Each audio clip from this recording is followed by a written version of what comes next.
Genial, pues ya estamos grabando. Buenos días de nuevo a todos los alumnos. Muchas gracias por conectaros. Encantados de que se hayáis conectado aquí con nosotros. Vamos a ver en línea con la clase de inmunología que vimos durante la preparación del curso. Vamos a ver una clase de actualización de COVID relacionado con inmunología y también que tenga un poquito de sentido para la práctica clínica a la que ahora todos nos hemos tenido un poquito que adecuar. Hemos preparado esta presentación entre el doctor Carlos Corrales, coordinador de los cursos, y yo, Pedro Rodríguez, coordinador de tutores, que ya nos conocemos, y están también con nosotros, que lo agradecemos mucho, todos los tutores, vuestros tutores. Está Paola, están viniendo también Silvana y Edward, que van a colaborar y están también conectados con nosotros, ¿vale? Voy a dar paso a Paola un segundito y después daré paso a Carlos. Hola a todos, ¿cómo están? ¿Se escucha bien? Sí, perfecto. Ahora. Excelente. Pues un gusto estar por acá con ustedes y ser parte de esta actualización sobre la inmunología del COVID-19. Pedro me comentaba un poco sobre los temas que se van a tratar en este webinar y pues me pedía también que les hablara sobre la situación que hemos tenido en Costa Rica con el COVID-19. Ha sido, como pues ha sido en todo el mundo, una lucha y un balance entre proteger a la población y poder mantener la vida tan normal como sea posible. Nuestros hospitales están trabajando al 110% y pues aquí también estamos manejando algunas terapias como el uso de plasma convaleciente por parte de nuestro instituto Clodomiro Picado, y estamos también pues tratando de autosuministrarnos equipo de protección personal e incluso recientemente se anunció que íbamos a empezar a producir nuestras propias pruebas para la detección del COVID-19. Entonces ha sido un cambio completo en el sistema de salud y un trabajo en equipo interdisciplinario e interinstitucional para poder pues dar abasto en esta emergencia mundial.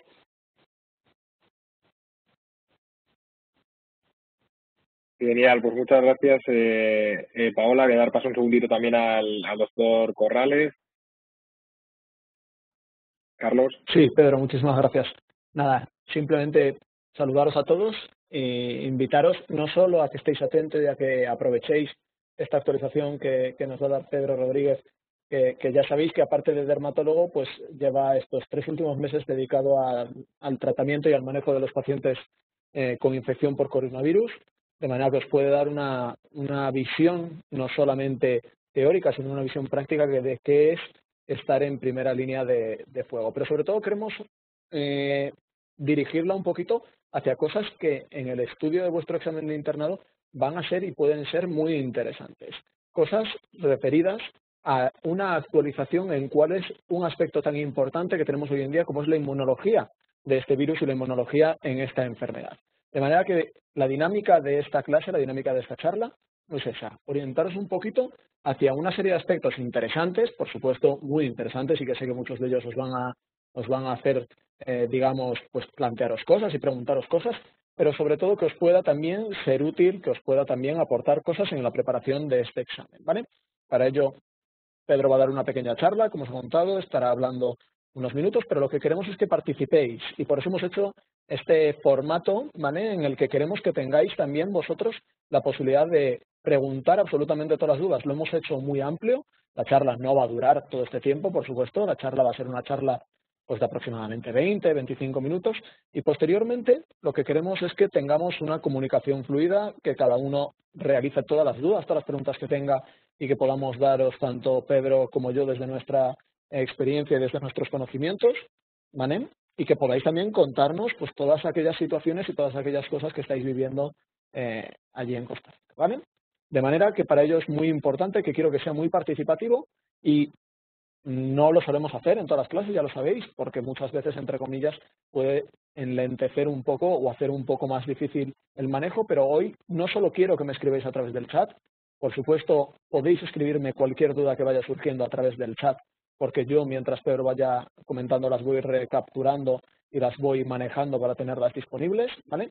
En cualquier momento me escribís por el chat pero sobre todo que os quedéis con aquellas dudas que tengáis interesantes o aquellos comentarios que queréis hacer interesantes, de manera que al finalizar, ¿vale?, nosotros lo que vamos a hacer es convertiros a vosotros en panelistas para que tengáis la posibilidad no solo de preguntar por el chat, que es una posibilidad muy buena, pero también, si alguno de vosotros quiere, pues acceder directamente como panelistas y con audio y con vídeo poder comentar y poder charlar y poder decirnos todo lo que se os ocurra, ¿vale?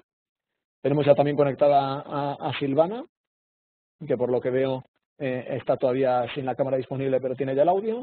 Así que bueno, luego ya de todos modos, mira, ya está Silvana completamente. No sé, Silvana, si me escuchas, si me oyes. Sí, sí me oyes. Pues Pedro, si quieres, te dejo, das paso a Silvana para que salude y comienzas cuando quieras. Un abrazo a todos. Genial, Silvana. Pues sí, le doy paso un segundito a Silvana para que pueda saludar. Creo que tienes el micrófono ya abierto. Ajá. Bueno, yo soy Silvana. En cuanto a toda esta situación del COVID, pienso que Costa Rica pues ha tenido un buen manejo. Hay, hay casos controlados todos los días con poca cantidad y siguen trabajando además para avanzar en cuanto a tratamientos y hacer todo el equipo, como ya comentó Paola, de protección personal, que lo haga propiamente el país, porque se ha visto muy limitado todos esos suministros, porque casi todos los países lo necesitan. Y sin embargo, pienso que estamos avanzando bastante bien.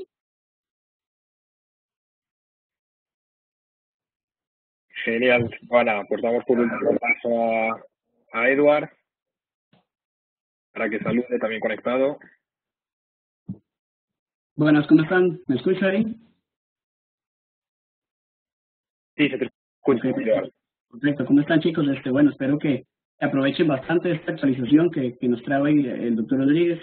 Creo que es bastante importante. Pues en Costa Rica estamos haciendo, como dice Silvana, creo yo, las cosas bastante bien. Estamos buscando algunas otras alternativas por medio, como lo decía Paola, del Instituto Primero Picado, que tiene amplia experiencia en lo que es la realización de antivenenos para mordeduras de serpiente. Tienen pues con un gran expertise en lo que es realizar todo el proceso de purificación de plasma, ¿verdad?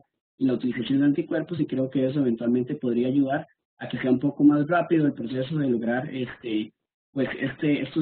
obtención de anticuerpos en pacientes con plasma convaleciente, ¿verdad? Entonces creo que sería una buena pues alternativa. Pedro tal vez más adelante va a tocar el tema más a fondo desde lo que es el plasma convaleciente, y también se han hecho otros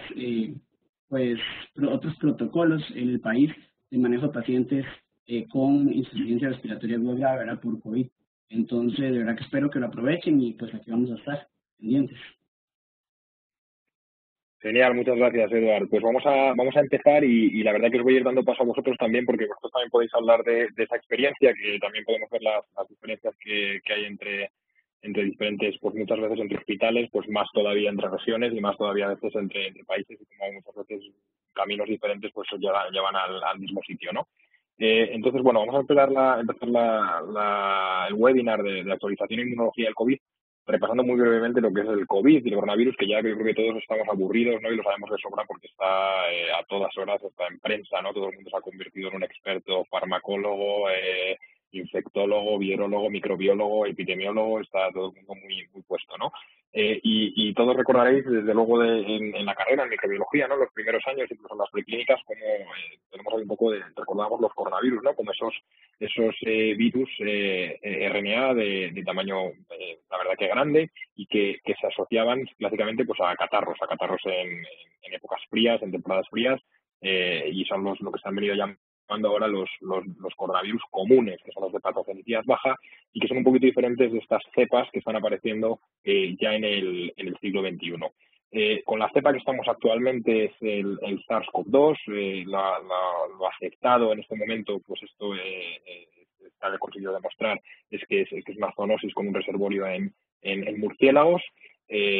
sabemos que son virus ARN, que como todos los virus ARN mutan con más facilidad que los virus ARN, tienen esta capacidad de mutación y de adaptación al medio muchísimo mayor, y esa capacidad de mutar es lo que les permite pegar esos saltos interespecies, ¿no? Que cada X tiempo un contagio entre un animal y un humano permita el salto entre especies y la adaptación del virus a un huésped diferente. Como decía, dentro de los catarros que podemos tener en todas las temporadas frías de otoño, invierno, principio de primavera, pues los coronavirus en global, comparados con otros, pues otros adenovirus y otros virus comunes, catarrales, pues aproximadamente, dependiendo de los países, pues varían entre el 10-30% de los catarros comunes. Que estos coronavirus de patogenicidad más alta que hablábamos ya en el siglo XXI, pues ya sabéis perfectamente que vamos por la tercera epidemia, que empezó con el SARS, el síndrome agudo respiratorio severo, en el año 2002, en el cual en el año 2003, pues por suerte prácticamente desapareció. Tuvo que ver mucho con la temperatura ambiental y en el verano de 2003 pues hubo una desadaptación al medio, digamos, del virus, entonces se consiguió desaparecer prácticamente y no llegó a pasar de China y de la zona del sudeste asiático.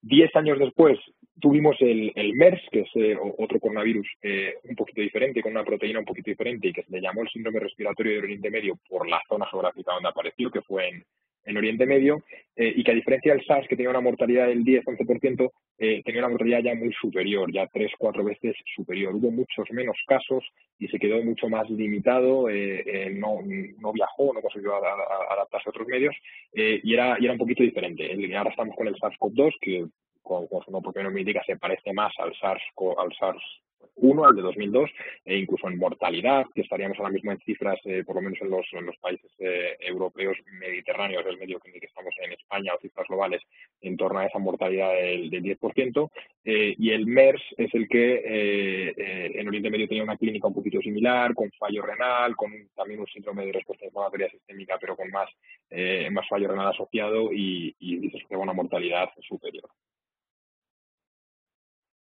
Dentro de estos virus, tanto el SARS como el MERS, que el SARS predomina en China y el MERS en Oriente Medio, que podemos ver aquí a la izquierda, se ha dado importancia y se ha venido dando importancia, y es una cosa que yo creo que merece la pena comentar, al R0, ¿no? A la tasa de contagiosidad.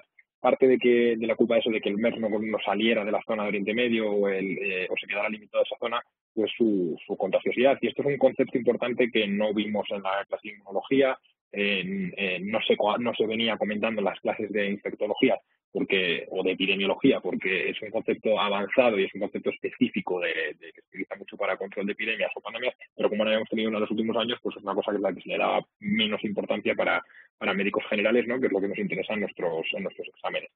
Sin embargo, ahora es un concepto que se ha puesto de moda, ¿no? Que es lo que decimos a veces en la academia, que podría caer, que podría preguntarse, que hay que conocerlo, ¿no? Y es qué significa el R0, que lo hemos visto mucho y de nuevo en prensa estamos leyéndolo, ¿no? Y básicamente es el número promedio de casos, es el número medio de casos que genera un caso infectado a lo largo de lo que dura la infección, desde el periodo de incubación hasta que finaliza la infección, incluyendo la incubación y el convalecencia. Es decir, cada enfermo, cuántas personas contagia en toda su enfermedad, desde su incubación, su periodo presintomático, su periodo asintomático o sintomático y su convalecencia. Entonces vemos en esa tabla con referencias pues las diferentes tasas de R0 que encontramos, y vemos la del COV-2 que la tenemos ahí, que está, pues bueno, varía, porque parece que varía según la zona geográfica, y la encontraríamos pues entre 2 y 4 aproximadamente, que sería pues superior, la media sería pues a lo mejor superior el doble a la de la gripe, que quizás la enfermedad con la que se comparaba más inicialmente,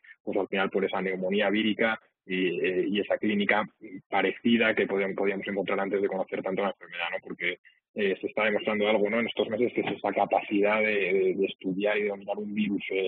Nos queda mucho por hacer, ¿no? Pero en 3-4 meses, que es una cosa que es un hito histórico, ¿no? Porque nunca se había hecho ni con el VIH en los años 80, cuando se tardaba todo lo que estamos avanzando en el coronavirus, para el último gran reto que tuvimos, que fue el VIH, pues tardábamos años en cosas que ahora estamos tardando meses, ¿no? Pero bueno, podemos ver que es mucho menos contagiosa que otras enfermedades que son muy contagiosas, las enfermedades exantemáticas infantiles. Tenemos el sarampión, la varicela, que son 5 o 6 veces más contagiosas que el COVID, ¿vale? O sea que es muy contagioso, esas son las cifras que se manejan más o menos.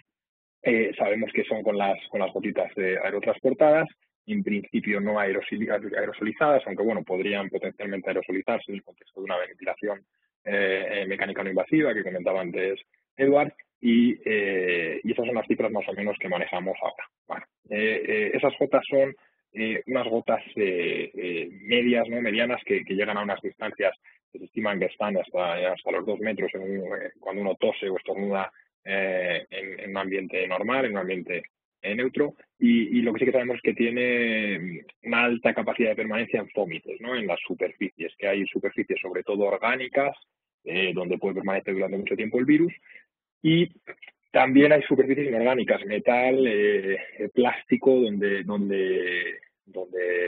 el virus puede permanecer durante horas o días. Esto es parte de su peligrosidad.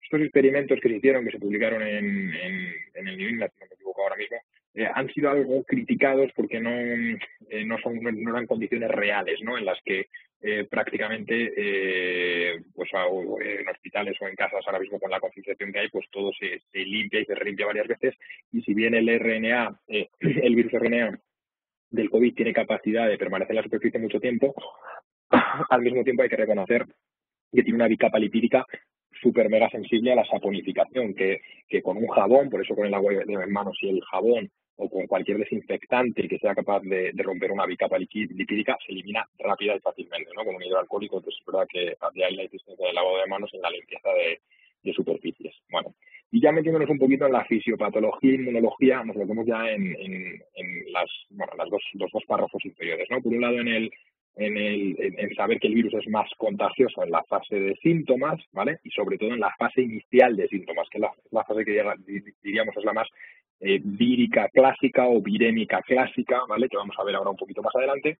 Luego lo que podéis ver en el último párrafo es la importancia que se le ha dado, por un lado, a la unión del SARS-CoV con el receptor de la enzima convertidora de la angiotensina 2, ¿no? Sabemos que el SARS puede infectar, lo tenemos aquí, a través del receptor de la AC2, y tenía un comentario Silvana, si no me equivoco, ¿no?, sobre este tema. Sí, sobre ese tema me interesaría saber si hay alguna información, algún estudio sobre si los fármacos IECA y ARA2 podrían ser beneficiosos o más bien afectar a los pacientes infectados por el virus. Claro, es una pregunta muy buena y muy pertinente, ¿no? Y que yo creo que todo el que está trabajando y ha leído cualquiera de los artículos relacionados con la fisiopatología del virus se plantea, ¿no? Entonces estaba comentando cómo el coronavirus con su proteína S, que es la proteína S de Spike, que son esas proteínas de superficie de glicoproteínas que tienen esa forma que le dan al microscopio electrónico el aspecto de corona, sabemos que se unen con la AC2, que se expresa en epitelio alveolar, en neumocitos tipo 1, se expresa también en epitelio digestivo, que recordamos que parte de la clínica puede ser epitelio intestinal, intestino delgado, parte de la clínica del COVID puede ser diarrea, y esta también es la justificación.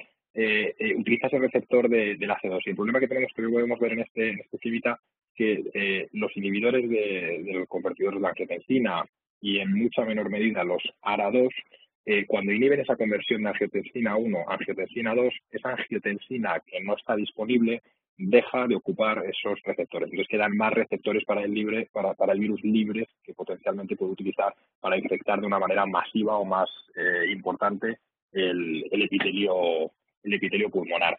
¿Qué ocurre ante tu pregunta? Que al final es lo que todos nos planteamos. Tenemos recomendaciones pues aquí en España, la Sociedad Española y también de la Europea de Cardiología. Hay una recomendación de la Sociedad Americana de Cardiología. Estoy seguro de que en todos los países hay una recomendación similar.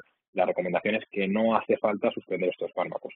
Es verdad que no hay evidencia, pero es imposible que haya evidencia, porque estamos hablando de que el beneficio de los IECA en los pacientes por hipertensión o por insuficiencia cardíaca o cardiopatía isquémica, el beneficio que se mide es un beneficio a largo plazo, en el cual jamás podríamos comparar qué pasaría con la suspensión o el balance de beneficio-riesgo en ningún momento. También es verdad que es un fármaco masivamente utilizado, y el causar ahora o el recomendar una suspensión también causaría una avalancha de incertidumbre y de solicitudes en los pacientes que demandarían de sus médicos prescriptores una alternativa que sería pues quizá insostenible, ¿no? Como comentaba también antes Paola en la introducción. Entonces, es verdad que son argumentos o opiniones personales o de otros compañeros, que la recomendación oficial no es no suspenderlos, sino mantenerlos y utilizar el tratamiento antihipertensivo igual, pero también os puedo decir yo como experiencia personal o en la práctica o experiencia local de los hospitales de Madrid donde hemos tenido esta pandemia, que podemos ver como en la práctica prácticamente a todo paciente que está ingresado,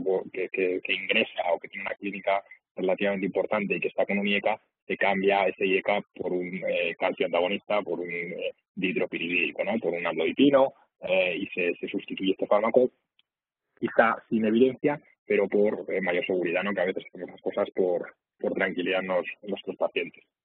Y luego, un artículo que salió la semana pasada, importante, que nos puede también ayudar a asociar la clínica grave de nuestros pacientes,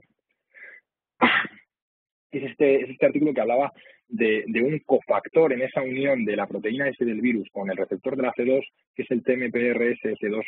Este es un factor que se ve sobreexpresado cuando hay una mayor sensibilidad del receptor de la dihidrotestosterona, el receptor de andrógenos en las células de liana de la dihidrotestosterona. Entonces, esta hipótesis diría que en esos pacientes que tienen un perfil de hipersensibilidad androgénica, hablamos de hombres con hipertrofia de próstata, hombres calvos, hombres que han tenido historia de acné grave, hombres con obesidad, hablamos de mujeres con hipertricosis, mujeres con acné, con seborrea, con hiperandrogenismos hormonales, serían pacientes en los que potencialmente o probablemente la enfermedad es más grave que en los que no, porque tendrían una sobreexpresión de este cofactor que facilitaría la infección de nuevo de una manera más masiva. Esto sí que tiene un punto a favor clínico, ¿no? Que es verdad que sí que estamos viendo que el perfil de mayor riesgo en nuestros pacientes es el hombre mayor de 60 años pues con este perfil de hipertenso, síndrome metabólico, calvicie. Bueno, es una teoría como otras, ¿no? Muy bien. También estaría en esa línea la poca afectación en niños y en adolescentes antes de la adrenarquía, ¿no? De esa maduración hormonal. Podría ir en línea con esta teoría. Genial. Y hablando de la contagiosidad, que hablaba yo antes de que la contagiosidad es mayor en la fase de síntomas y del R0, estos son datos oficiales de los recogidos en España, del Ministerio, podemos ver la variabilidad de la contagiosidad de los pacientes cuando son asintomáticos, cuando son leves, cuando son graves o cuando son críticos, ¿no? De cómo se prolonga la contagiosidad, que la podemos ver en esas barritas rojas, cuando el virus es muy transmisible y tiene una R0 mayor o tiene un potencial mayor y tiene una carga viral mayor, una PCR positiva y hablamos de millones y millones de copias por mililitro, y cómo según la gravedad se correlaciona con el periodo en el que esta transmisibilidad es más largo o más corta, ¿no? Se ve de una manera muy gráfica y justifica también cómo quizá hasta ahora o hasta estas semanas nos hemos estado en muchos países nos hemos estado adelantando, hemos estado siendo demasiado precoces en el alta de nuestros pacientes, cuando en pacientes que han tenido una clínica grave y han estado ingresados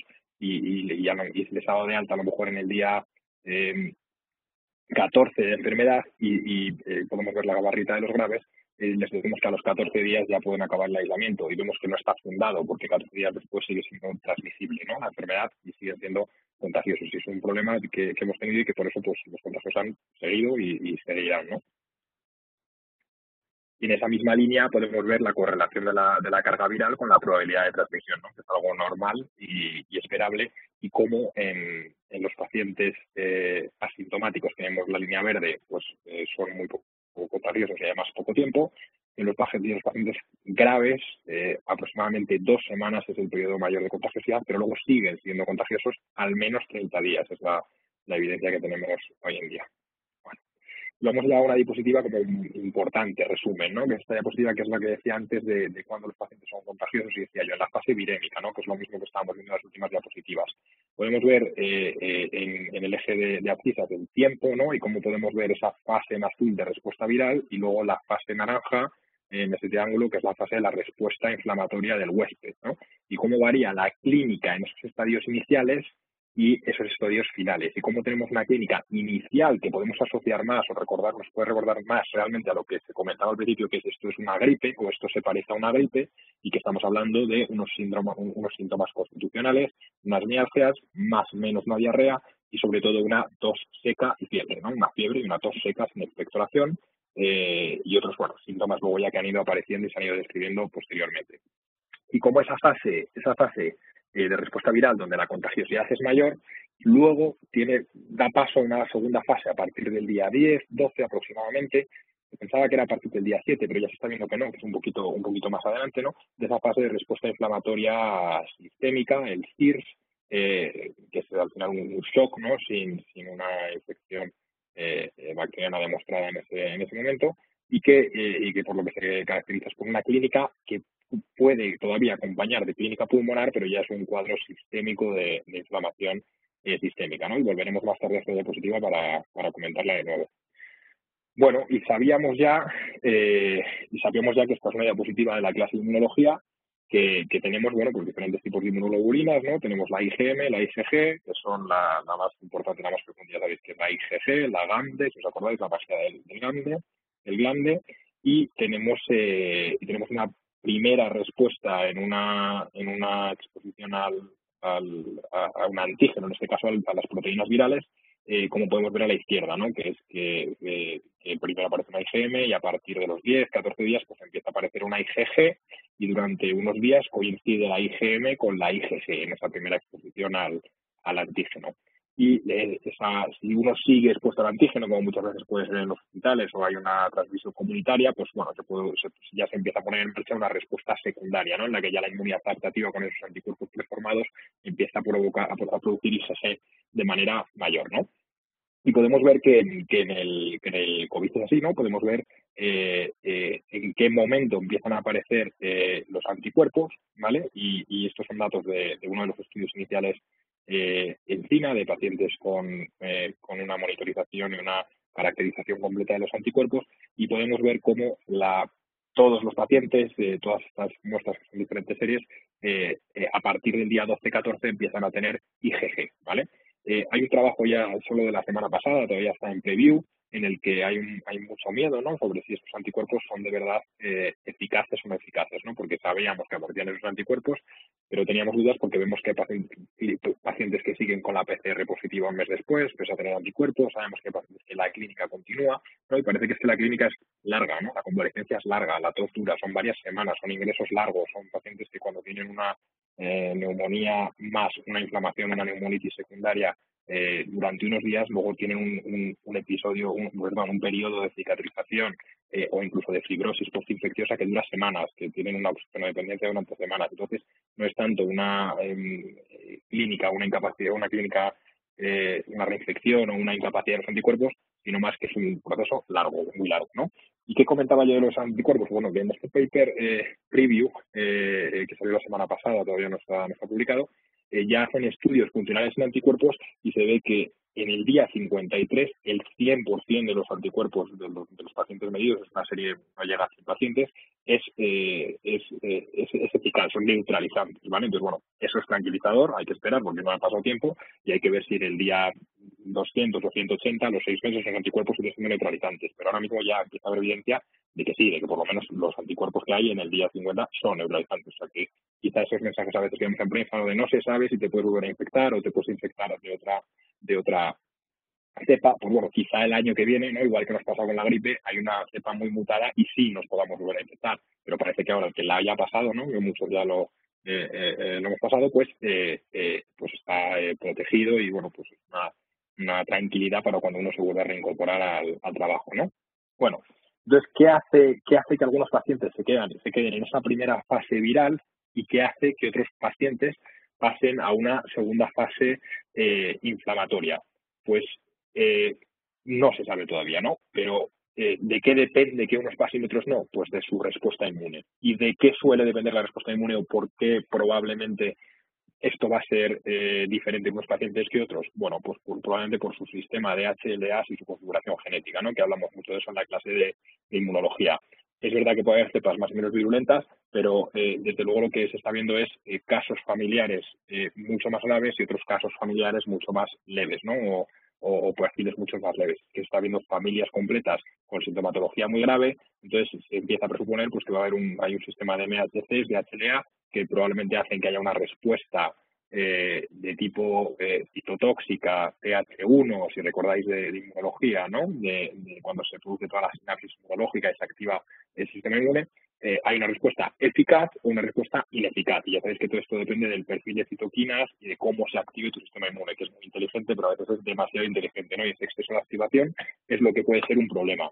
Tenemos a la izquierda lo que sería lo más frecuente, ¿vale? Lo más frecuente, aproximadamente el 80-85% de pacientes, encontramos una respuesta inmune correcta y protectora, ¿no? Hay una replicación viral que desde el principio se empieza a cortar con las IgMs, con las natural killer, con los linfocitos T citotóxicos y con los interferones, que son parte de la respuesta inmune innata, ¿vale? Los interferones antivirales, que son el alfa, el gamma, el beta también, y luego células de la respuesta inmune innata, monocitos, macrófagos, neutrófilos, y aparecen quimioquinas y citoquinas proinflamatorias, pero de una manera controlada. ¿Qué ocurre por eso en la inmensa mayoría de pacientes? Bueno, algunos ni centena, ¿no? Nuestro sistema inmune lo controla correctamente y completamente. Bueno, pues que hay que esa infección de las células epiteliales pulmonares o digestivas en algunos pacientes neurológicas, ¿no? Se está viendo también sintomatología neurológica, en algunos pacientes cardíacas, se está viendo miocarditis y miopericarditis.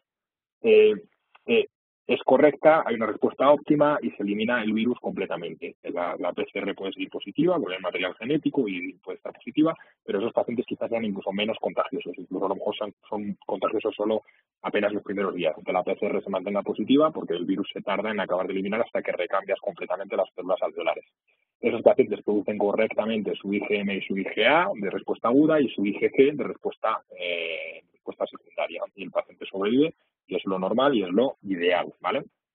¿Qué nos pasa aproximadamente pues en un 10-15% de pacientes? Pues bueno, pues que hay una respuesta inmune disregulada, patogénica, ¿vale? Pacientes donde la replicación viral no tiene control alguno. Aquí hay ya una de las primeras incertidumbres, ¿no? Que es el uso de los corticoides. Parece que en esa gráfica que comentábamos antes, cuando estás en la fase final, la fase inflamatoria, hay criterios de una inflamación sistémica, de un síndrome de respuesta inflamatoria sistémica, pues quizá el corticoide sea beneficioso y sea claramente beneficioso y nos da la sensación subjetivamente que muchos pacientes mejoran, aunque a veces simplemente la euforia, ¿no?, de los bolos de corticoides consigue que el paciente se encuentre estupendamente o transitoriamente bien, pero quizá el dar precozmente los corticoides puede ser contraproducente, porque el corticoide puede producir un aumento de la replicación viral y que el número de copias se dispare, ¿no? Eso es una incertidumbre todavía de las que tenemos a nivel de la inmunología del virus, que todavía queda por resolver, que seguro que se resuelve en las próximas semanas, porque esto está cambiando muy rápido, ¿no? ¿Qué ocurre aquí? Que los interferones de la respuesta inmune innata, este tipo de citoquinas, pues aparecen más tarde y no tenemos claro por qué. Y que la respuesta tanto de la inmunidad innata como de la inmunidad adaptativa, como el perfil TH de la sinapsis inmunológica, se activa todo en exceso. Entonces, esa respuesta inmune exagerada elimina masivamente todas las células epiteliales y en ocasiones también endoteliales, vasculares, con fenómenos trombóticos y tromboembólicos de manera masiva. Se produce un síndrome de distrés respiratorio agudo, un síndrome de respuesta inflamatoria sistémica y hay una inflamación absolutamente exagerada, ¿vale? Con una ya mortalidad pues que ya no es desdeñable y probablemente la mortalidad del virus esté en el 10%, pero porque el 80% de pacientes tienen una mortalidad cercana al cero, pero los pobres, o ese 15% de pacientes que se ponen malos o que ingresan en UCI o que llegan a una fase grave o crítica de la enfermedad, pues a lo mejor tienen una mortalidad del 50%, ¿no? Y ahí tenemos que hacer algo porque son los pacientes que van bien y que ingresan, prácticamente lo que hacemos es hacerles compañía, ¿no? Cuando ingresan en las plantas y es vigilarles el oxígeno y que no se compliquen, pero los graves es donde tenemos que hacer algo, que son los que tienen la mortalidad muy alta. Bueno, y hay estudios también que correlacionan claramente la adaptación de la respuesta inmune al pronóstico, ¿no? Dentro de la monitorización de los parámetros que monitorizamos en nuestros pacientes ingresados, tenemos la linfopenia, tenemos la ferritina, tenemos la PCR, que si recordáis la ferritina y la PCR son también parte de la respuesta humoral, de la respuesta inmune innata, ¿no? Son componentes.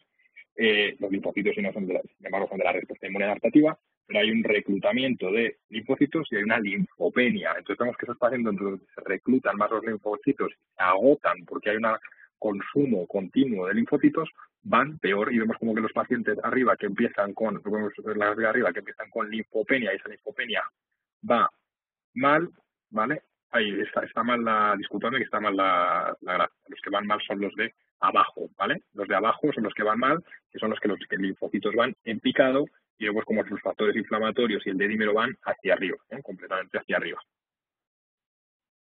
Vemos lo mismo con el complemento, ¿no? Vemos un consumo masivo del complemento, también porque se va gastando. Cuando vemos ese descenso de los factores, siempre nos tenemos que preocupar porque se agotan, ¿no? Es como cuando vemos a un asmático hiperventilando, es normal, pero cuando vemos a un asmático reteniendo y luego vemos a un asmático respirando despacio después de haber estado en una crisis, malo, ¿no? Porque se está agotando. Y también es lo que nos pasa con estos pacientes a nivel respiratorio, ¿no? Se los agotan los músculos a nivel respiratorio. Bueno, ¿y dónde lleva todo esto en el peor de los casos o a nivel inmunológico, que es lo que estamos hablando en estos pacientes? Pues bueno, llega lo que se ha llamado la cytokine storm, ¿no? La tormenta de citoquinas. Esto es una tormenta que hubo en Madrid hace un par de semanas. Y en ese síndrome de liberación de citoquinas o síndrome de tormenta inflamatoria, lo que se produce son unos niveles extremadamente altos de todas esas citoquinas proinflamatorias. ¿Cuáles sean las citoquinas proinflamatorias? Pues si os acordáis de esta diapositiva, de nuevo, que esta diapositiva es una de las de la clase, teníamos las citoquinas proinflamatorias en rojo, ¿no? La interleuquina 1, la interleuquina 6, el TNF-alfa, son interleuquinas que tienen un fin claro, tanto a nivel autocrino como paracrino, es decir, a toda la inmunidad de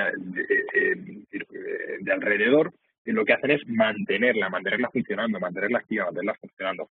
Teníamos otras de perfil antiinflamatorio, ¿no? Reguladoras, como las que vemos en la otra esquina, las azules, la interleucina 10, el TSP-beta.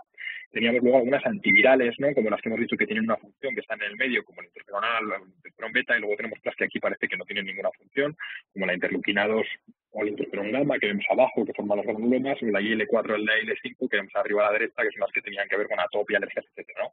Pero vemos como aquí este eje parece que es clave, este también, que es la respuesta antivírica, y este también podría ser importante, que es el que inhibe la respuesta inmune, mientras que estas son las que la mantienen elevada, ¿vale? Las interleuquinas proinflamatorias. Bueno, ¿qué puede causar estas tormentas de citoquinas? Pues la causa más frecuente son enfermedades infecciosas. Dentro de un shock séptico, algunos pacientes llegan a tener una respuesta inmune tan elevada, con una proteína C reactiva y otros marcadores de otros restantes de fase aguda tan elevados, que tienen al final esta clínica de daño orgánico sistémico, ya no por la infección, sino por la inflamación. Eso es una cosa que ya conocemos desde hace tiempo. Lo que pasa es que esto se le pone nombres para intentar entenderlo o asimilarlo mejor o describirlo mejor, ¿no? Pero muchas veces en sepsis podemos ver una tormenta de citoquinas, en sepsis muy inflamadas, en pacientes muy inflamados.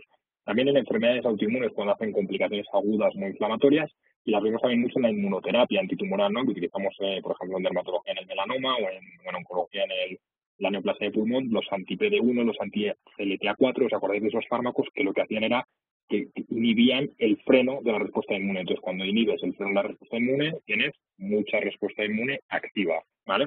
Y esa respuesta inmune activa, ¿qué efecto secundario tienen estos fármacos? A veces tormentas de citoquinas, hacen fenómenos autoinmunes y a veces en algunos pacientes, probablemente los que tienen una HLA que predispone a, hacen estos tormentas de citoquinas, ¿vale? ¿Y qué es lo que vemos? Bueno, pues vemos ese consumo de linfocitos con una elevación de todos los restantes de fase aguda, y esto es lo que estamos viendo en la práctica clínica, y estoy seguro que pues aquí Silvana, Eduard, Carlos y Paola, pues todos lo están viendo, que es pues una elevación muy importante de interleuquina 6, de ferritina, de PCR, del dímero D, elevaciones masivas que a veces sí que son por fenómenos trombóticos, pero a veces no encontramos un fenómeno trombótico. Probablemente hay fenómenos microtrombóticos masivos todo el rato que se están disolviendo y por eso se eleva el dímero D, y también de los otros reactantes de fase aguda. Entonces encontramos inflamación vascular, vasculitis, encontramos microtrombos y trombos, y al final encontramos daño orgánico múltiple, ¿no? Y esto lo vimos en SARS en 2002, lo vimos en MERS en 2012 y es lo que estamos viendo ahora en 2020. Bueno, ¿A qué se parece mucho? Y eso es lo que se fundamenta en los tratamientos que estuvimos utilizando el síndrome de la tormenta de citoquinas. Me parece mucho al SAM, al síndrome de activación macrofágica, está mal escrito, y al síndrome hemocitofágico, ¿vale? Estos son también dos síndromes raros que vemos también en enfermedades autoinflamatorias en los niños, en adultos, en las enfermedades SIL, en las fiebres autoinflamatorias, pero raros, pero bueno, que también se pueden preguntar muchas veces a los inmunólogos que hacen clínica, a los pediatras, a los neurólogos, les pueden gustar este tipo de preguntas. Entonces también es un cuadro clínico que tenemos que conocer de cara al examen, y además ahora nos viene muy bien por el COVID porque en estos síndromes lo que sabemos es, y es con lo que os tenéis que quedar, que encontramos una activación masiva de interleuquina 6, de TNF-alfa y de interleuquina 1, ¿vale? Que son las 3 citoquinas que estudiamos en la clase que eran proinflamatorias. Bueno, entonces un poquito así en resumen, tendríamos pacientes, un subgrupo de pacientes que tienen una predisposición genética a un exceso de activación macrofágica, ¿vale?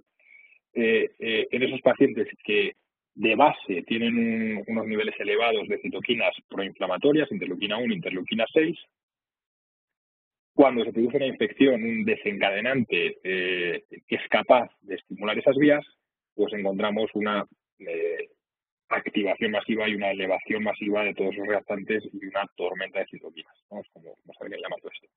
¿A qué puede afectar la tormenta de citoquinas? Que es lo que os decía antes, pues prácticamente a cualquier órgano, ¿vale? Prácticamente a cualquier órgano. Cuantos más órganos, por supuesto, más grave, y tenemos que tenerlo en cuenta porque potencialmente en el contexto de esta pandemia nos cambia un poco la manera de pensar, ¿no? De que previo a ella hay muchos pacientes en los que ni te plantearías que eso es una causa infecciosa o que tiene que ver con un virus o que tiene que ver con un estímulo tal como puede ser una infección vírica, pero ahora estamos viendo encefalitis, accidentes cerebrovasculares, estamos viendo miocarditis, estamos viendo cefaleas retroculares masivas con encefalitis asociadas, estamos viendo pues las neumonitis, por supuesto, ¿no? Diarreas, vómitos, una clínica absolutamente sistémica, prácticamente cualquier órgano se puede ver afectado. Bueno, ¿qué órganos afecta el que más? Pues el pulmón, ya lo sabéis que el que más afecta es el pulmón. Y parte de la culpa también de que se afecte mucho el pulmón es porque tenemos macrófagos en los alveolos. Tenemos una población de macrófagos residentes que, por supuesto, están ahí acompañando a los neumocitos tipo 1 y siempre cuando tenemos una infección respiratoria, que es lo que veríamos en la parte B, que os señalo aquí, siempre una gripe, un virus respiratorio sincicial en un pequeño, cuando tenemos una infección respiratoria vírica, que son normalmente las que invaden, las que son intracelulares, ¿no? ¿No recordáis que las infecciones víricas en general son intracelulares? Lo que se produce es que esas células se infectan, esas células infectadas probablemente cambian la expresión de sus proteínas de membrana, entonces irán ahí las natural killer con el CAR y el KIR, si os acordáis, el KIR deja de inhibir y el CAR empezará a destruirlas. Tenemos una liberación de respuestas proinflamatorias y se produce lo que vemos en la C, que es daño tisular. Entonces vemos siempre que los procesos neumónicos tenemos semanas después de una neumonía, una tos todavía, ¿no? Una expectoración, en lo que hablaba yo antes, que es el recambio del epitelio alveolar. Hasta que se recambia completamente, tenemos que eliminar todo esos residuos que se acaban formando en nuestros bronquios y que vamos estando poco a poco, van cicatrizando poco a poco. Y a veces, mientras cicatrizan, se forman unas membranas hialidas, ¿no? Una cicatriz, al fin y al cabo. Esto lo vemos a veces en la gripe, en las que cuando hay una inflamación muy importante, que es lo que caracteriza muy amplia de los pulmones, que es lo que caracteriza las infecciones víricas, ¿no? Al lugar de las bacterianas, que son más localizadas y consolidadas en una zona con expectoración purulenta, vemos una cicatrización con membranas hialinas, que aquí se asocian a fibrosis pulmonar, y hay un porcentaje de pacientes que después van a tener una fibrosis pulmonar. Todavía no sabemos cuánto, pero veremos pacientes dentro de 10 años que serán como los mineros, ¿no? Que van a la mina, están expuestos a la silicosis y luego les tienen una insuficiencia respiratoria restrictiva de por vida. Probablemente ya con el símil de una posguerra, ¿no? Dentro de esta guerra biológica, pues tendremos muchos veteranos de guerra dentro de 10 años con fibrosis postinfecciosas permanentes. Bueno, y esta diapositiva resume cuántos pacientes tienen clínica leve, mild o moderate, ¿no? Que son la inmensa mayoría, por suerte, en torno al 80%. ¿Y qué ocurre con ellos? Esto está basado en los datos chinos, ¿vale? Esto está basado en los datos chinos. ¿Qué ocurre con ellos? ¿Qué son sus flechas verdes? Pues lo que ocurre con ellos es que la inmensa mayoría, que son muy anchas las flechas verdes, van hacia la recuperación. Muy pocos de los que ingresan o son leves, moderados, muy pocos evolucionan mal, que son las flechas rojas que están de ellos. Entre pacientes graves y o críticos, pues tenemos entre un 15 y un 20%, y estos ya estamos en unas cifras de en torno al 50% para los críticos, de en torno al 20% para los severos, que evolucionan a muerte, ¿no? Y a éxitos. Que es lo que estamos viendo, pues sobre todo en las UCIs, son los pacientes que evolucionan de manera tórpida. Bueno, y respecto a los diagnósticos, ya hemos repasado un poquito fisiopatología, clínica, ¿no? Siguiendo un poquito el esquema clásico de las cuando se estudian las enfermedades infecciosas. Respecto al diagnóstico, hay también controversia, ¿no? Seguro que me costará que igual, ¿no? Con el qué test, hay muchos test comercializados, es fiable o no es fiable. Tenemos ahora mismo varios tipos de test. Tenemos por un lado la PCR, ¿no? Que detecta ácidos nucleicos, detecta material genético y lo amplía. Entonces, si hay material genético, sale positiva y suele ser muy sensible. Las PCR son muy fiables. Tienen la única limitación de que a veces cuando hay material genético no viable o no contagioso, muerto ya, días después, varios días después, dependiendo de la infección, en el COVID todavía no tenemos claro cuántos días después, hay un estudio alemán que habla de que 5 o 6 días después todavía, después de que el virus esté completamente muerto, sigue siendo positiva, pero bueno, no está claro. Pues eso es lo que tenemos la PCR, en principio mide la replicación viral.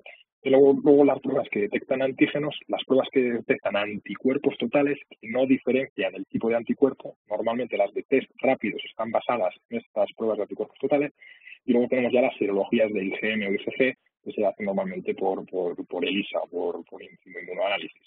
Entonces, ¿qué sabemos de estas técnicas? Que en general lo que son todas son muy específicas. O sea, estas técnicas son todas muy específicas, ¿vale? Tienen, lo podemos decir de prácticamente todas, tienen una especificidad superior al 95%. Sin embargo, sensibilidad ya varía, ¿no? Esto a lo mejor le puedo dar a Carlos, la verdad que esto, aparte, él puede hacer un repaso rápido de lo que es especificidad y sensibilidad, ¿no, Carlos? De la importancia de las pruebas. Te doy paso. Sí, este sábado además hemos cambiado un poquito, hemos modificado un poco el orden de las clases y este sábado recordad que vamos a tener la clase de estadística y epidemiología, porque a raíz de esta charla que estamos comentando hoy quiero recordaros, sobre todo el sábado queremos mucho ahí con eso, en recordar la diferencia entre sensibilidad y especificidad, ¿vale? Dos conceptos fundamentales y que hoy en día están tan en boga y son tan importantes. Recordad, a grandes rasgos, el sábado le daremos más importancia, pero a grandes rasgos, la sensibilidad es la capacidad de detectar a los enfermos, es decir, la probabilidad de que un enfermo dé positivo en mi prueba, ¿vale? Y la especificidad, por otro lado, es en sanos, es la capacidad de detectar a los sanos o la probabilidad de que un sano dé negativo. Pero veremos el sábado que esto tiene una interpretación un poquito al contrario de lo que nos parece la lógica, ¿verdad?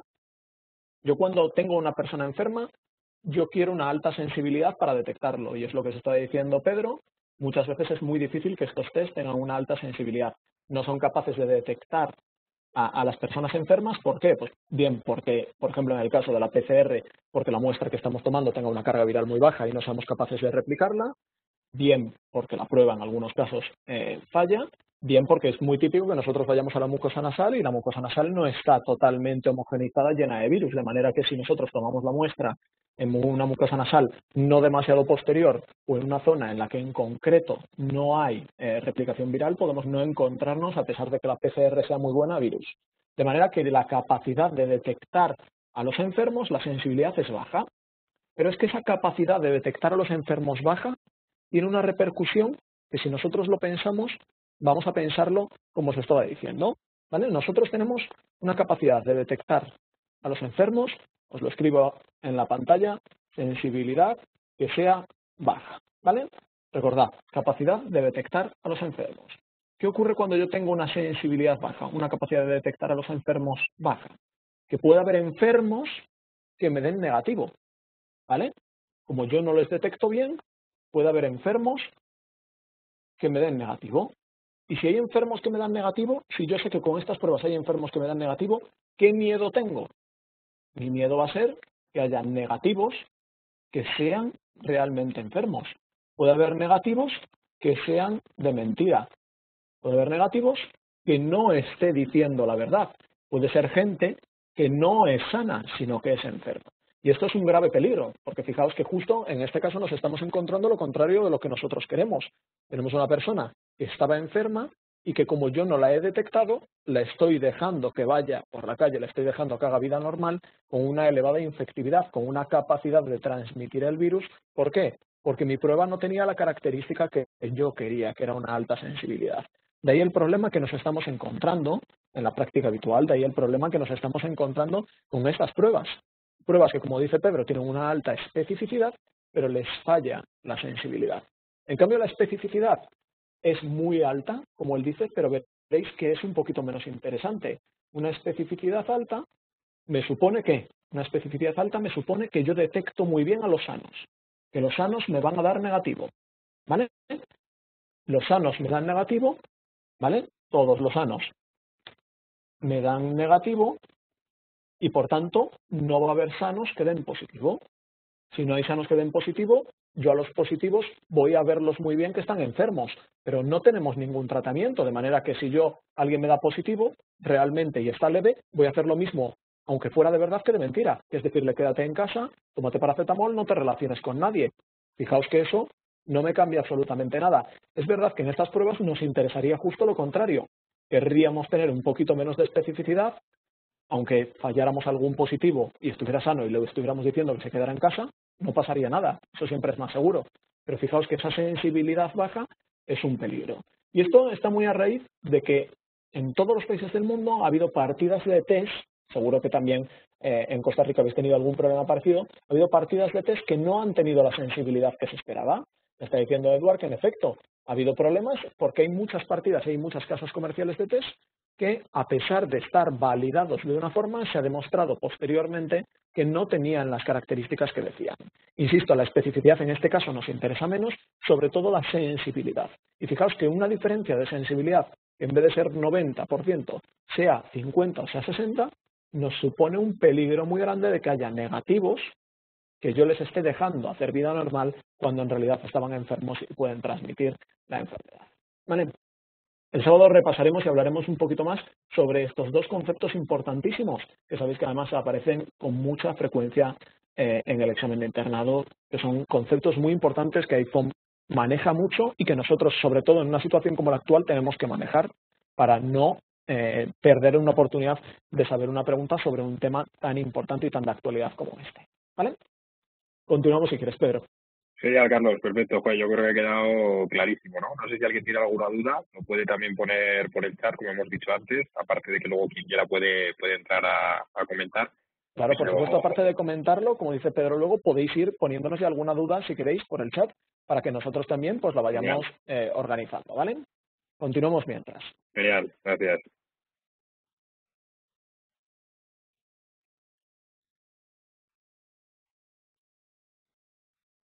Genial, tenemos una pregunta de Amelia que la vamos a dejar para el final, porque es con varias cosas, ¿vale? Bueno, yo creo que además se va a contestar sola, ¿vale? Entonces, si después de contestar te queda duda, todavía la podemos comentar al final, ¿vale? Entonces, bueno, siguiendo con el diagnóstico y sobre todo teniendo claras las sensibilidades y la especificidad de las pruebas, que es lo más importante, tenemos que aprender a interpretar lo que tenemos, ¿no? Nosotros hasta prácticamente la semana pasada solo teníamos PCR, hasta hace 2 semanas. Desde la semana pasada estamos incorporando las serologías, pero bueno, por hospitales, eh, todavía,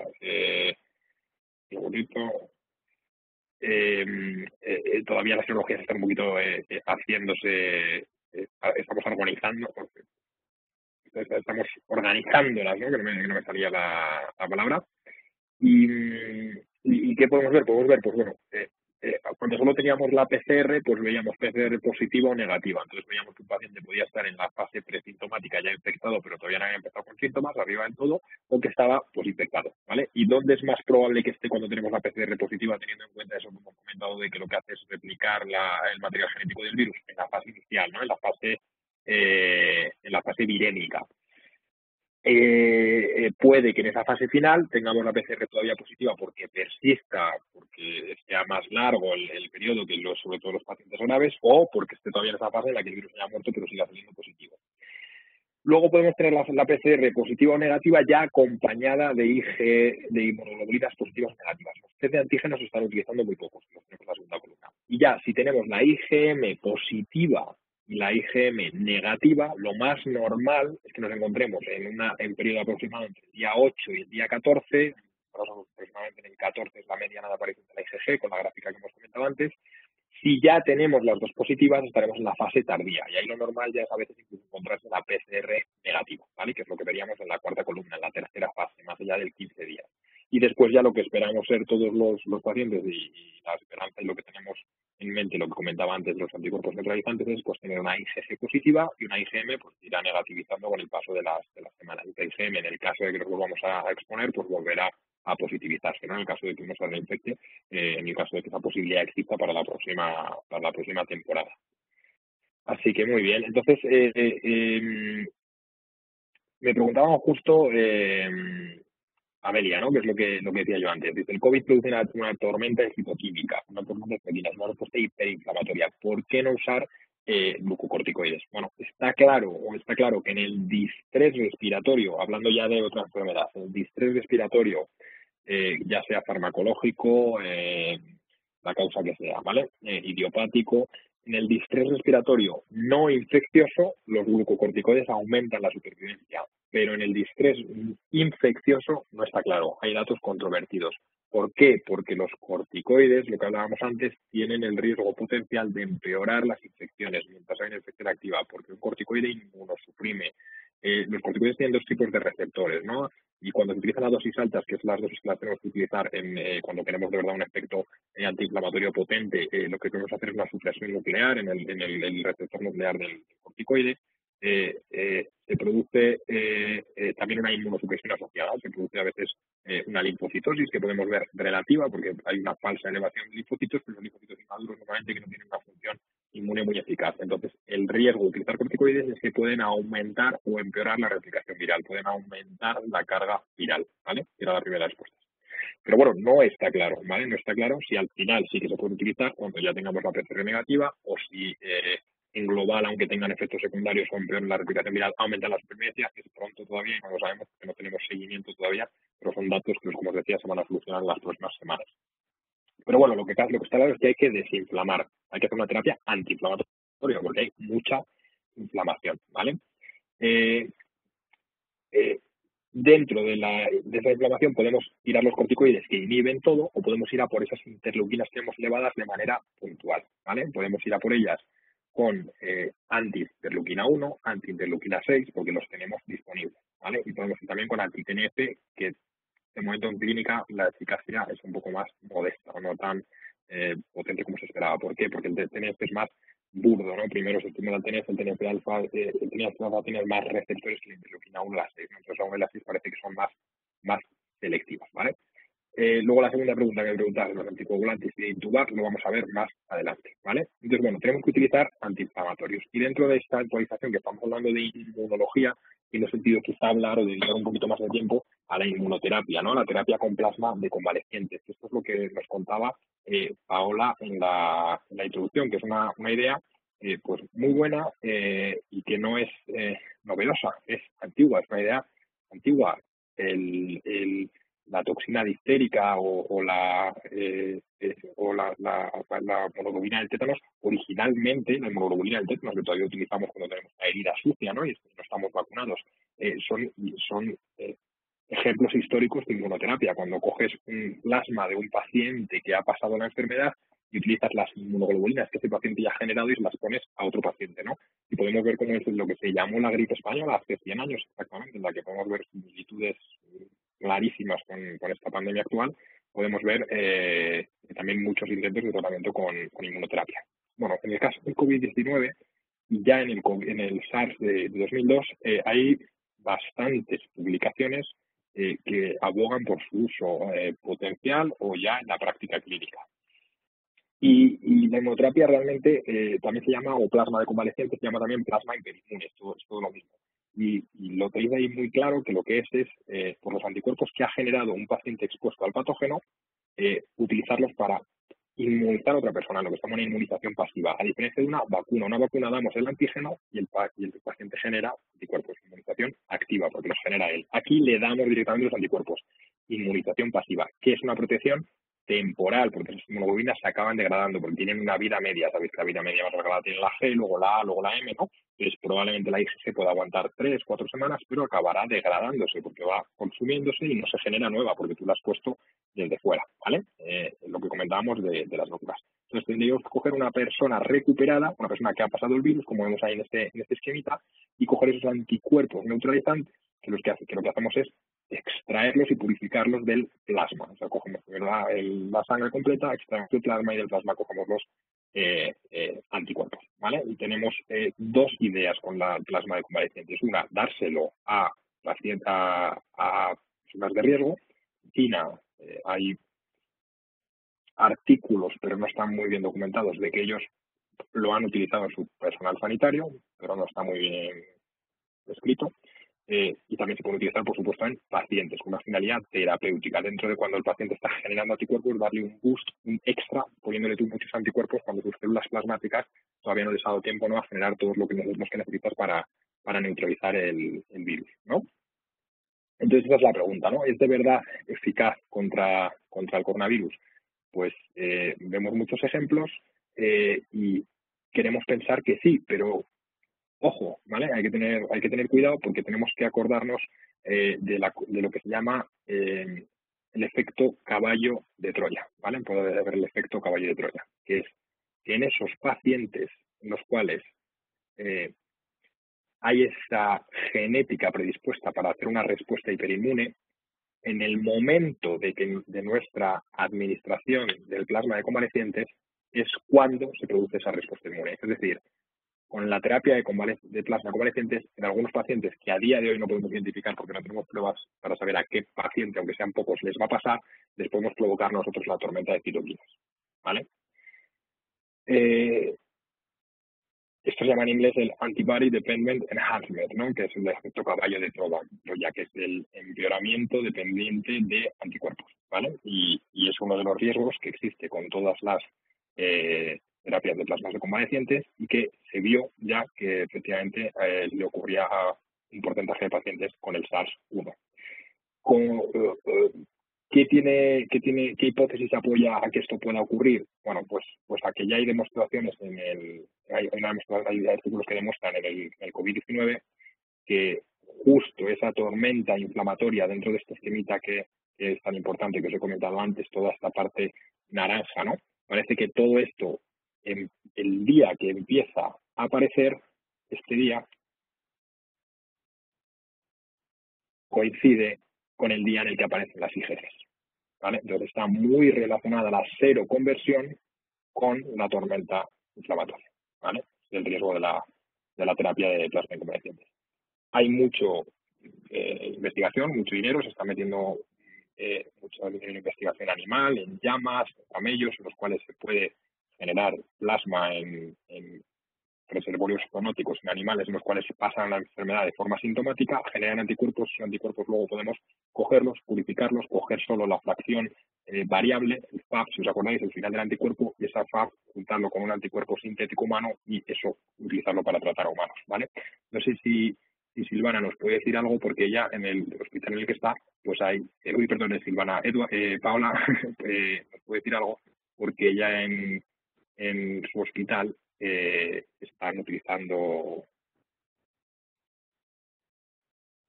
el plasma. No sé si se te oye a la Paula. ¿Escucha? Sí. A ver, ahora, genial. Excelente. Como decías, Pedro, esto es algo que está muy en pañales y todavía se está metiendo mucho dinero y se están realizando muchas investigaciones en Costa Rica con el Instituto Clodomiro Picado, que, como nos contaba Eduardo, tiene bastante experiencia en estos temas.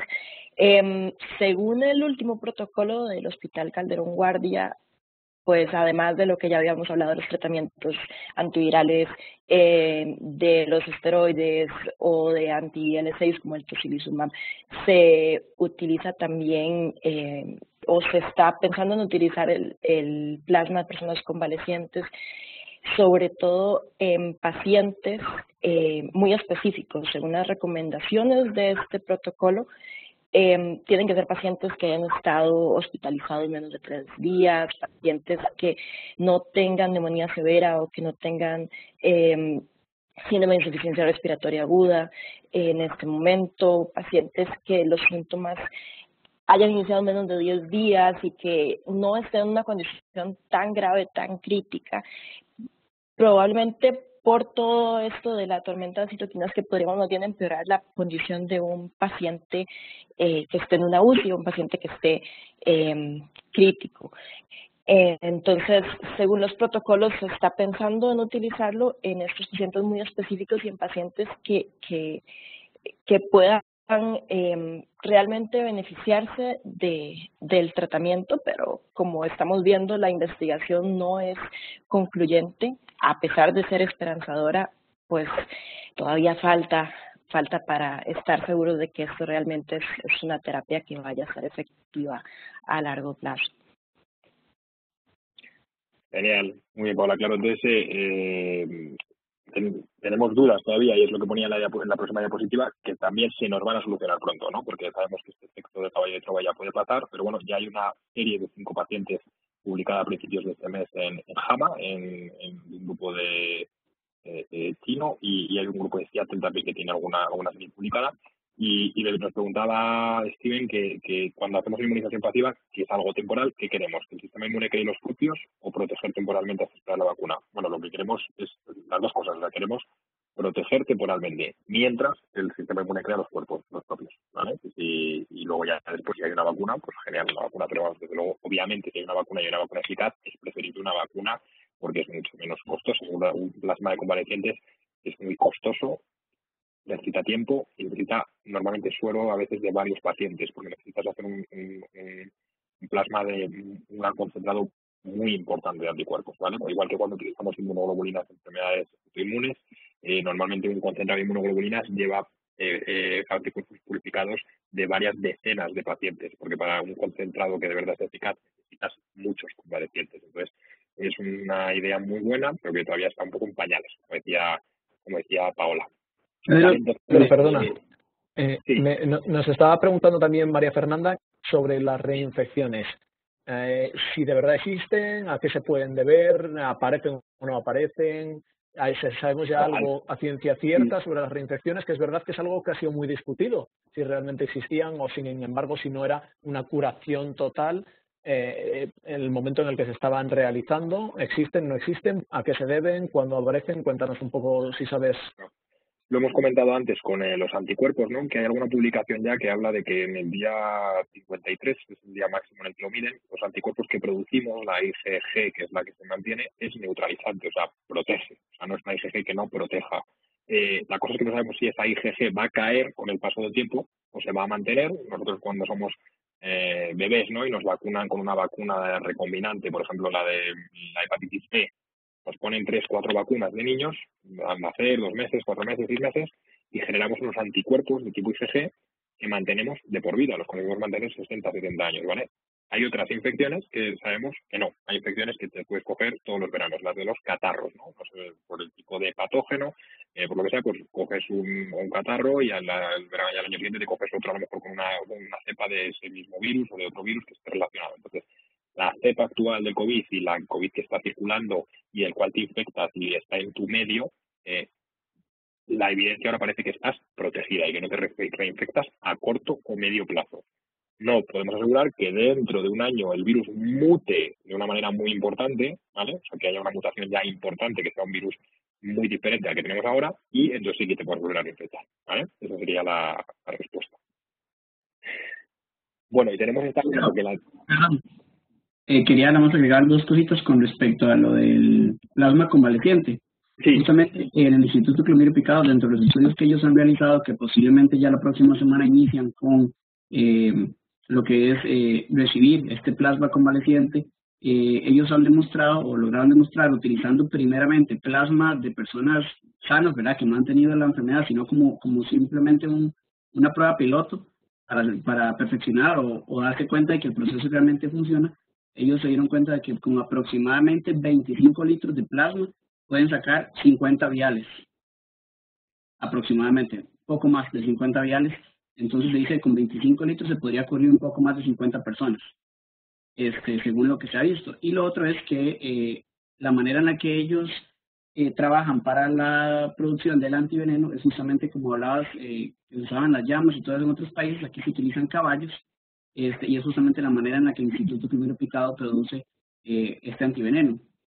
Se le inyecta una pequeña cantidad, se inocula una pequeña cantidad de veneno de serpiente a los caballos, pasan por un proceso aproximadamente de 3 meses haciendo eso cada 10 días, aumentando las cantidades de forma que no los afecte, pero que sí produzcan suficientes anticuerpos.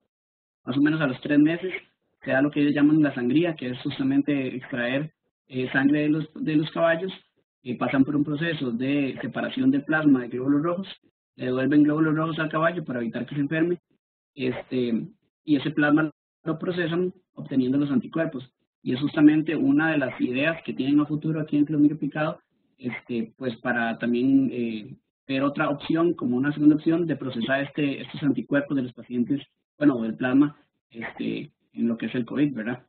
Justamente es eso, inoculando pequeñas cantidades del virus al caballo para eventualmente hacer un proceso similar al que se hace con el antiveneno. Entonces están estudiando los procesos, principalmente ahorita primero, que es justamente ya con los anticuerpos, con el plasma del paciente convaleciente. Eventualmente en un futuro podrían hacer el mismo proceso o un proceso similar al que se hace con el antiveneno. Claro, es muy bueno lo que dice Eduardo, sobre todo de datos y cifras, muy fiable, ¿no? Por el tema de utilizar animales en el reservorio hepático, en este caso los caballos, ¿no? Porque los datos que yo hablaba de tener que utilizar muchos donantes era para humanos, ¿no? Porque no podemos hacer esa preparación previa y obtener esas cantidades que decía Eduardo. Entonces, pues es verdad que es una prometedora, ¿no? Y ojalá que se podría utilizar para muchas enfermedades infecciosas, y si se sistematizara y se hiciera de una manera más generalizada, pues seguro que se abaratarían costes, plazos, y sería una cosa bastante segura, muy segura y probablemente muy, muy eficaz. Vale, estamos ya acabando. Voy a volver a dar paso a Eduardo en 2 minutos porque esta diapositiva es la misma que teníamos y solo quiero dejar claro que tenemos una primera parte infecciosa y entonces aquí no nos interesa, que lo tenemos abajo, que es lo que hablamos de los corticoides, suprimir. En esta fase no nos interesa. Y en esta fase de aquí, que es la inflamatoria, es donde sí nos interesa inmunosuprimir, necesitamos antiinflamatorios. Y es difícil a veces saber en qué fase de las dos estamos. Y es en los reactantes de fase aguda lo que a veces nos pueden colocar dónde están o decir dónde estamos junto con la progresión radiológica, la progresión clínica, etcétera. Tenemos en esa primera fase los antivirales, que hay que darlos ASAP, ¿no? As soon as possible, lo más pronto posible. Lo mejor es en los primeros 10 días, 10, 12 días, 7 días, 12 días, porque quizá después ya no hagan nada, ¿no? La eficacia del Dolquín y más la citromicina en un estudio francés en apenas 30 pacientes inicialmente era muy prometedora. Decían que prácticamente combinando los dos en una semana negativizaban la PCR el 100% de los pacientes. Probablemente sea falsa, había algún defecto metodológico, porque mismos nosotros, compañeros, ¿no? Yo mismo he puesto el tratamiento y ves cómo a los 15 días sigue tu PCR positiva y a los 20 días sigue la PCR positiva. O sea, era esta publicación un poquito engañosa. Tenemos el Lopinavir, Ritonavir, anti-VIH, inhibidores de la proteasa, que también están un poquito en el aire, porque hubo una publicación polémica del New England donde se decía que no aumentaba la supervivencia, pese a que sí que disminuía a los pacientes que progresaban a ventilación mecánica invasiva, que sería algo positivo, pero todavía está en el aire. Hay sitios que han decidido seguir utilizándolos, sitios que no. Y tenemos el Remdesivir, donde ayer tuvimos una publicación de JAMA diciendo que no aumentaba la supervivencia, y hoy tenemos una publicación del British, si no me equivoco, diciendo que sí aumenta la supervivencia, ¿no? Entonces, estamos ahí todavía en esa inquietud, en esa incertidumbre, pero son los fármacos que estamos ahora manejando junto. Potencialmente parece que la ivermectina, que hay un estudio en cultivos celulares, pero no en humanos, serían en esta primera fase. Y luego en la segunda fase tendríamos los antiinflamatorios, ¿vale? Los inhibidores de la interleuquina 6, tocilizumab, serulumab, otros. Tenemos los anti-interleuquina 1, como sería el anakinra, el canakinumab, los inhibidores de JAK, que las JAK son unas vías proteínas transmembrana que son señalizadoras, no son citoquinas, sino que son vías de señalización transmembrana, y que al bloquearlas, pues bloquearías el receptor de la propia interleuquina o las vías de transducción de la interleuquina, y que son el baricitinib, tofacitinib. Hay menos experiencia clínica, pero ahí están. Y tenemos los corticoides, sobre todo claramente para el distrés, cuando ya el paciente está en distrés y no sabemos si aumenta la supervivencia o no. Ojo con los fármacos de la izquierda, que me preguntaban antes por el chat, que qué pasaba con el QT, ¿no? Porque tenemos el Caletra, el lopinavir, ritonavir, es un fármaco que prolonga mucho el intervalo QT, la hidroxicloroquina prolonga el QT, la citromicina prolonga el QT, y hay pacientes coinfectados o con EPOC en los que tú utilizas una quinolona que prolonga el QT. Hay inhibidores de bomba de protones que interaccionan con el omeprazol, que puede interaccionar con los inhibidores de la proteasa y aumentar su efecto farmacológico y que prolongue más el QT. Hay que tener mucho cuidado porque, si bien en pacientes con QT corto el riesgo es muy bajo, sí que en pacientes que tengan un QT cerca de los 440 podemos ver cómo hay un porcentaje bajo, pero son pacientes que al final estamos matando con iatrogenia, que progresan a una taquicardia polimorfa, ¿no? a un torsade de Pointes, y esto se sabe y en la práctica se está viendo muy poco, pero es un efecto secundario que desde luego queremos evitar por lo grave que es, ¿no? ¿Y qué nos queda aquí acompañando a estas dos cosas lo más importante y lo que puede salvar vidas? Porque muchas veces lo único que necesitamos nuestros pacientes pasen la infección sin que se agote su función respiratoria, porque muchos pacientes consiguen superar la infección. Los problemas que llegan a una taquipnea de vías mantenidos, pacientes que están en decúbito prono con reservorio de oxígeno y ni así consiguen ventilar adecuadamente o oxigenarse adecuadamente, necesitamos recurrir a la ventilación mecánica, ¿no? Y aquí quería que entrara un segundito Edward, porque Edward es prácticamente ya urgenciólogo del manejo de urgencias y nos contará un poquito el manejo de ventilación mecánica. Bueno, yo creo que acá, como dice Pedro, hay mucho que se ha hablado de medicamentos, de drogas antiinflamatorias, antivirales, y realmente en algunos estudios se ha demostrado eficacia, en otros no tanto. Y al final de cuentas lo que sí se ha demostrado es que estos pacientes, eventualmente los que llegan moderados, principalmente tirando hacia severo, pues hacen lo que es insuficiencia respiratoria aguda grave, ¿verdad? Entonces se benefician obviamente de lo que es dar oxígeno suplementario. Yo creo que se ha hablado mucho recientemente, ¿verdad?, de lo que es CPAP o cánula de alto flujo en estos pacientes. En un inicio se hablaba de no retrasar la ventilación mecánica invasiva, ¿verdad?, de no retrasar el colocar un tubo endotraqueal, pero al final de cuentas también se ha demostrado en cuanto a riesgo-beneficio, tal vez no tanto para el paciente, sino para el sistema de salud. Recordemos que una vez que se intuba un paciente, son bastantes días, aproximadamente la media anda entre 11 y 14 días intubado un paciente, o que tenga COVID, ¿verdad? Entonces, se ha optado por cambiar un poquito eso de hablar de que no se retrase la intubación, sino más bien intentar otras medidas que justamente eviten que llevemos a un paciente a ser intubado, porque esto eventualmente nos va a saturar las unidades de cuidados intensivos, y si ha pasado en países como España, como Italia, pues obviamente va a pasar aquí también. Se ha intentado utilizar CPAP, cánula de alto flujo y autoprono, que es justamente realizar la pronación de estos pacientes utilizando ya sea reservorio, cánula de alto flujo o CPAP. La pronación realmente ayuda porque hace un cambio en la posición del diafragma, evacúa mejor las secreciones, mejora la ventilación y lo más importante es que hacen redistribución de la perfusión pulmonar. Entonces esto junto con un adecuado aporte de oxígeno, pues se ha visto que realmente retrasa el realizar una intubación endotraqueal en los pacientes y en hospitales, como decía Paola, ahora que habló del Hospital Calderón Guardia, en hospitales como el Calderón Guardia y el Hospital México, esto es hablando obviamente ni siquiera recomendación de expertos, sino lo que se ha logrado ver dentro de los pacientes que han manejado, es que en estos dos hospitales justamente han hecho eso, han utilizado CPAP, cánulas de alto flujo, autoprono, y pues han tenido menor mortalidad que el hospital, por ejemplo, San Juan de Dios, que ha intubado a la gran mayoría de sus pacientes. Entonces, pues experiencia de acá se ha visto que retrasar o evitar lo más que se pueda la intubación endotraqueal, pues podría reducir o tener menos impacto en la mortalidad de los pacientes. Sin embargo, obviamente hay criterios de ventilación mecánica que no solamente es para insuficiencia respiratoria aguda grave, sino para cualquier patología que comprometa o que tenga un compromiso ventilatorio de los pacientes, y no podemos dejar de lado. Es verdad que sería pacientes que tengan falla para ventilar, que incluso con cánulas de alto flujo o con reservorios no podemos ventilar, pacientes que tengan fallas para oxigenar, paciente que tenga falla por sí solo para proteger vía aérea, y lo más importante, anticipación del curso clínico.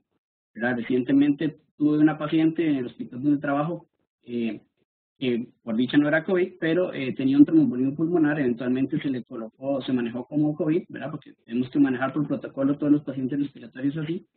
Y inicialmente le colocamos cánula de alto flujo. Sin embargo, era una paciente que desde que entró estaba taquipnéica, taquicárdica, saturando 78, ¿verdad?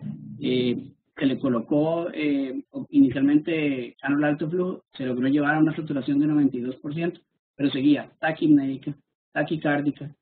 La paciente decía que le costaba respirar, y justamente ayer estaba observando también una conferencia de EMRAP de emergencias, y Sarah Krager, una emergencióloga de Nueva York, decía que lo más importante es lo que el paciente nos dice, ¿verdad? O cómo se ve el paciente clínicamente. Ellos han tenido pacientes saturando 78%, taquipnéicos, taquicárdicos, pero el paciente estaba usando WhatsApp, mandando mensajes, llamando a su familia. Y dice que realmente no se siente tan afectado, mientras que otros pacientes, como en el caso de esta paciente de la que les hablo, estaba saturando ya por arriba de 90 con el oxígeno que le colocamos por cánula de alto flujo, pero seguía taquicárdica, taquipnéica, y me decía, doctor, no puedo respirar. Entonces, eso eventualmente es un criterio de intubación. Al final de cuentas, el paciente, la clínica manda, y un paciente que tengamos con CAP, autoprono, y sigue con taquipnea, taquicardia, eventualmente es un paciente que por su esfuerzo respiratorio se va a cansar y va a ser necesario la intubación endotraqueal. Entonces, en estos pacientes sí no hay que retrasar la intubación endotraqueal.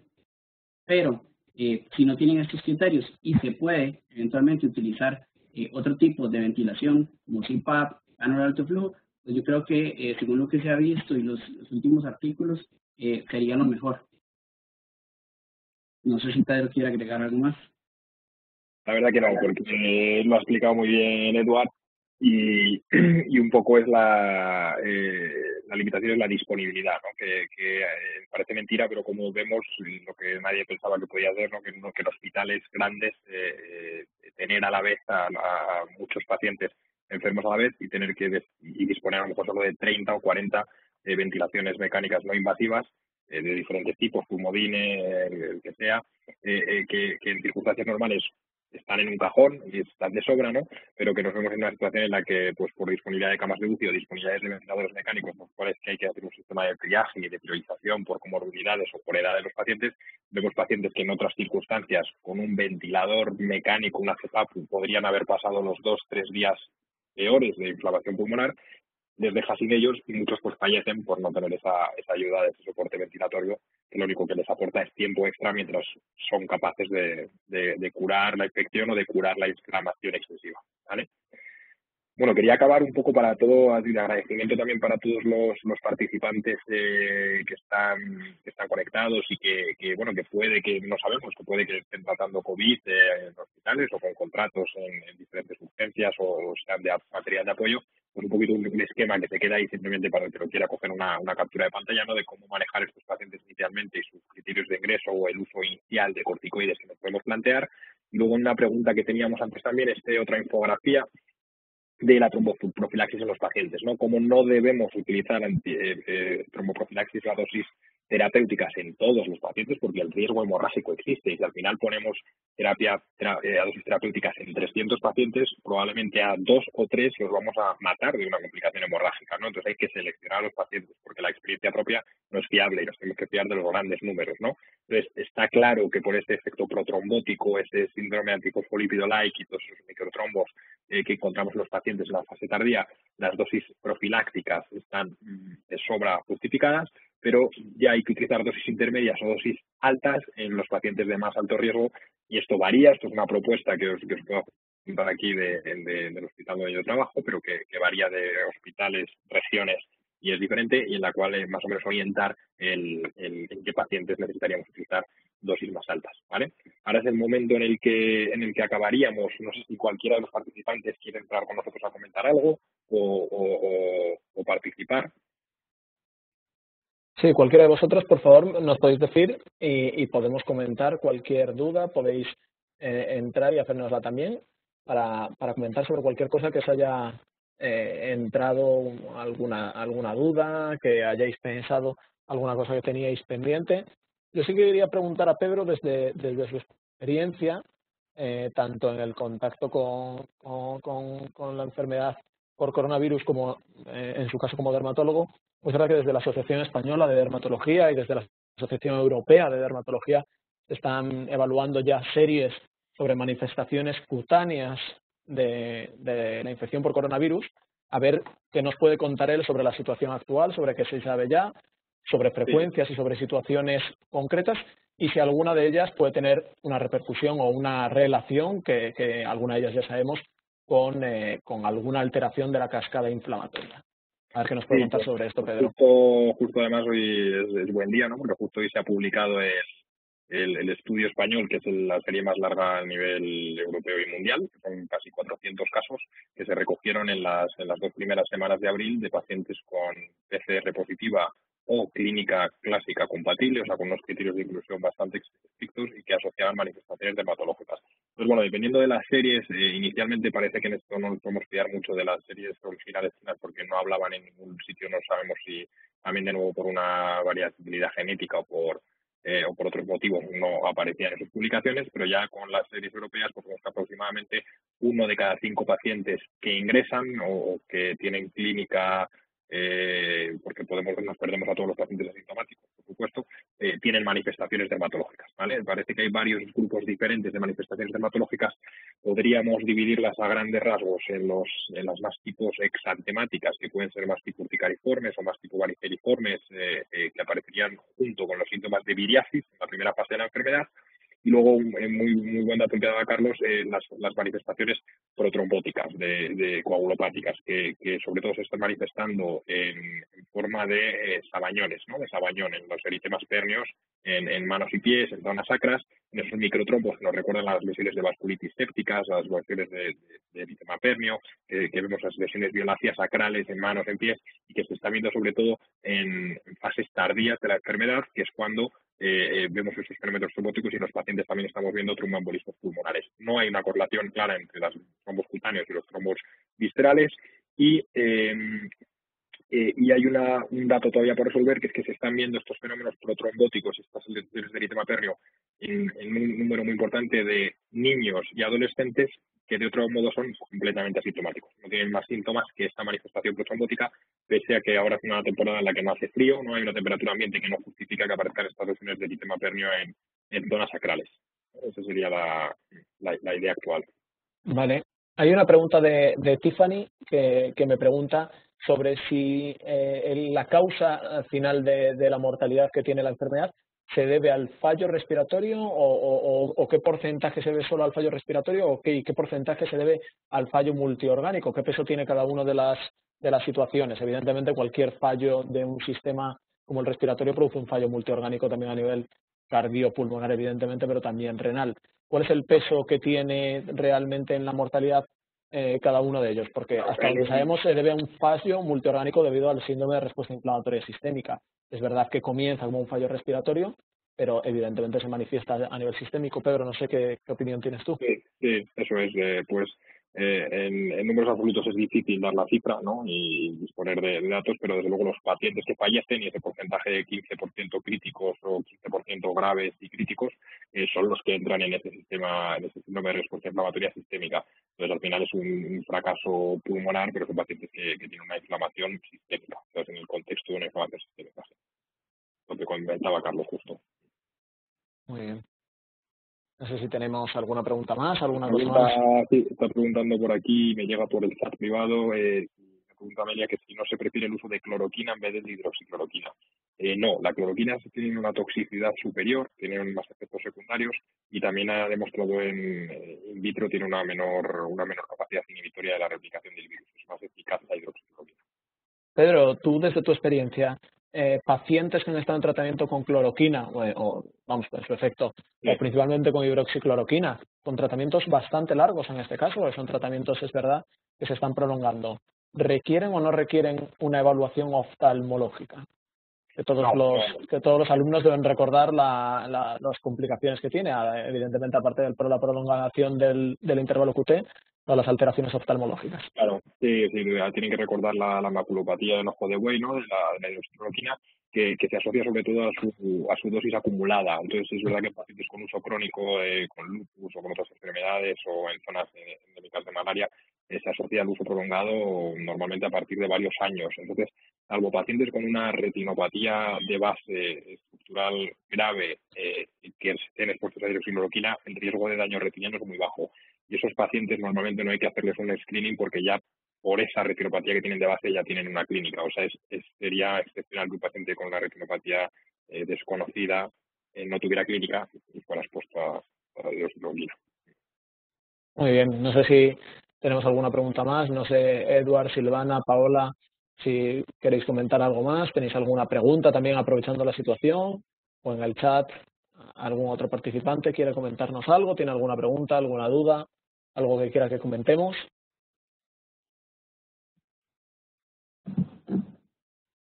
No hay por ahora, ¿no? Silvana, Eduard, Paola, ¿alguna cosita que queréis comentar? Bueno, pues nada, pues aprovecho yo entonces ya para despedirme. Ha sido un placer estar aquí con vosotros. Nos veremos de nuevo de todos modos el sábado en la clase de estadística y epidemiología.